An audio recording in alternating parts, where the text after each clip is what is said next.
Hello everyone, welcome back to English class. Dear students, today we are going to cover a poem from the book Honeycomb. The name of the poem is Mystery of the Talking Fan. So before to move, let's talk about poet. The name of the poet is Maud Robin. Okay, and in the year 1891 Robin was born and she died in October 1973 at 82 years of age. She had been residing in Santa Era, Orange County, California, and this is the very famous poem of this poet. And in this poem is all about a fan, ceiling fan. I hope you all have these kinds of fan in your homes, right? Good. So the poem beautifully captures the movement of much familiar and mundane object around us, which in today's time are a very essential part of our existence. The poem discusses the movement of the ceiling fan. The poet discusses the sound made by the ceiling fan, comparing it to human chatter, though unknown and incomprehensible. So, dear students, here the chatter, the noise of the fan has been compared with human beings chatter. So, look at the page number 97. Open it, Mystery of the Talking Fan. And the poet is asking some questions here. Is there a ceiling fan in the room where you are sitting now? Yes, good. Is the fan quiet or noisy?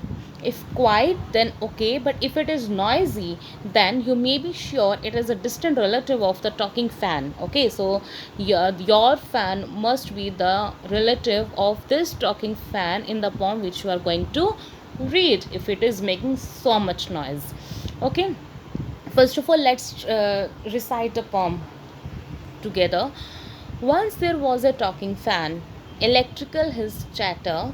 I couldn't quite hear what he said, and I hope it doesn't matter. Because one day somebody oiled his little whirling motor, and all the mystery was spoiled, he ran as still as water. So many words are here, but I think all words are very familiar, but still I am going to tell you the meaning of the words. Like electrical means related to electricity, yes. And chatter, talk or meaningless talk.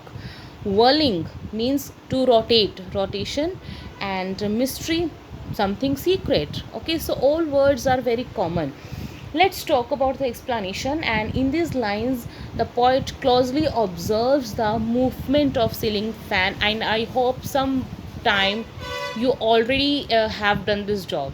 Okay, in free time when you are lying in the bed and you are watching upside on the roof of your room, and you must be find something this kind of thing, right? So just try to relate your thoughts with this poem. So the poem opens with a personification of the fan. Dear students, fan is a non-living thing. Okay, it can't talk and it can't say anything. Only human being can say and talk and yes, chatter too much. And yes, the word is used his for fan, which is a non-living thing. When we are using these kinds of words for non-living thing or attributing or signing these things as living things, then it becomes personification. So dear students, the poem opens with a personification of the fan and being given human attributes such as the ability to talk and chatter. And the poet calls the fan's noise an electrical chatter because it is related to the electricity. Yes, and chatter means noise here, so it becomes electrical chatter. I couldn't quite hear what he said, and I hope it doesn't matter.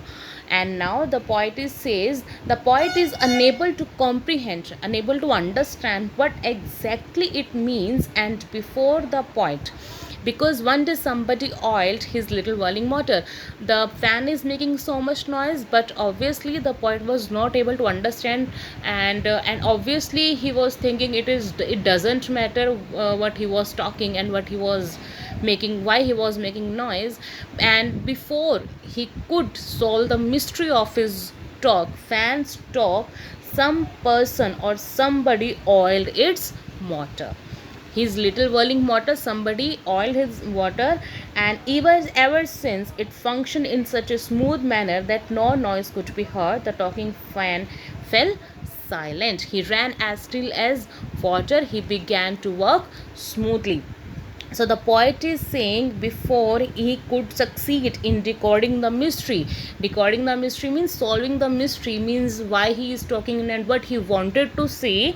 Somebody oiled its motor, and after oiling, it was functioning in such a smooth manner that no noise could be heard, and the talking fan fell silent. So here is the end of the poem, and it is very short and interesting poem, and I hope you all have enjoyed this beautiful poem. And dear students, if you have faced these kinds of experiences in your life, and you have faced similar things, then just try to write those things in the form of poem. Let's do it today. Till then, keep learning. Thank you.